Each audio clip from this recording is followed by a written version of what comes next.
Okay, so in this first question on rotational kinematics, we're looking at a CD player that is changing its speed. So it changes its speed as it moves from to another circuit track on the CD. It's originally running at 300 RPMs.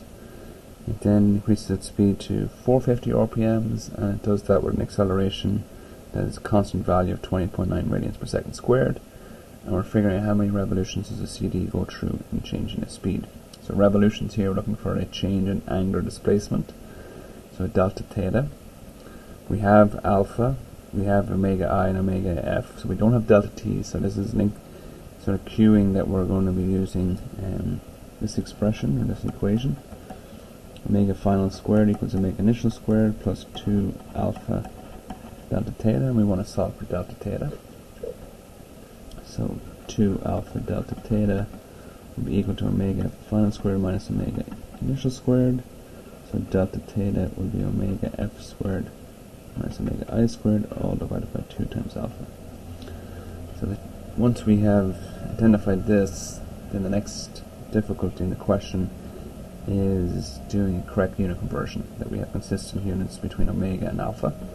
So omega are in revolutions per minute, both omegas, but the acceleration is in rads per second squared. So you've got a choice here. One, you could convert the RPMs to SI units of radians per second, and that will give you delta theta in radians.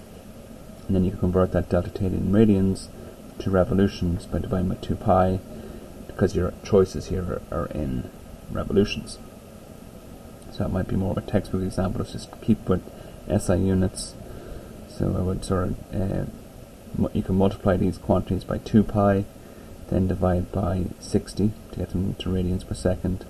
But it's going to be a lot of work. You've got 2 different conversions, plus at the end there's a separate conversion. So since the choices are in revolutions, and I would only need to convert one quantity to revolutions per minute squared, that's when I'm going to sort of take the shorter route here. But that's not a typical or common conversion. It's converting alpha in rads per second squared to revs per minute squared, but of course it's definitely possible.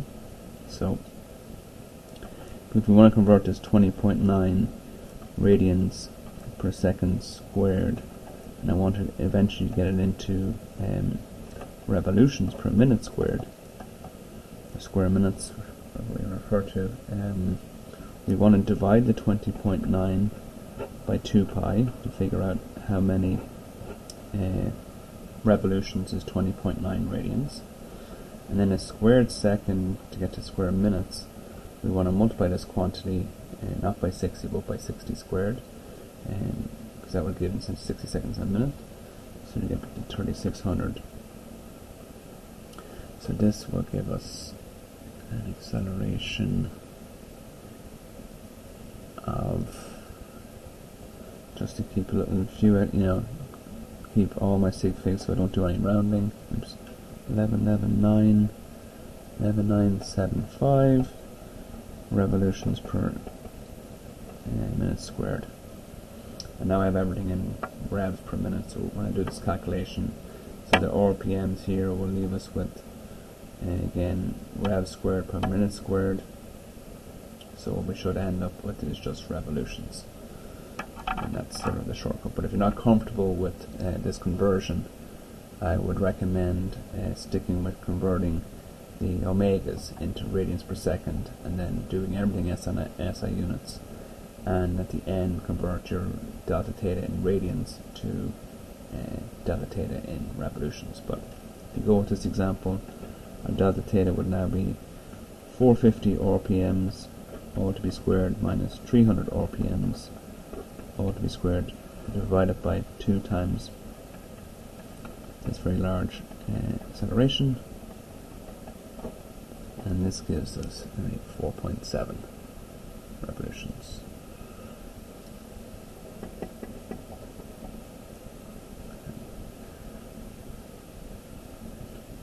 I just want to see if I have some extra notes here. So if you do so this is the correct answer. If you do the calculation, and let's write this over on the side in case you went to a different route, delta theta in radians, if you convert these speeds to radians per second, you should end up with 29.5 radians, which converts to, again, has to convert to 4.7 revs.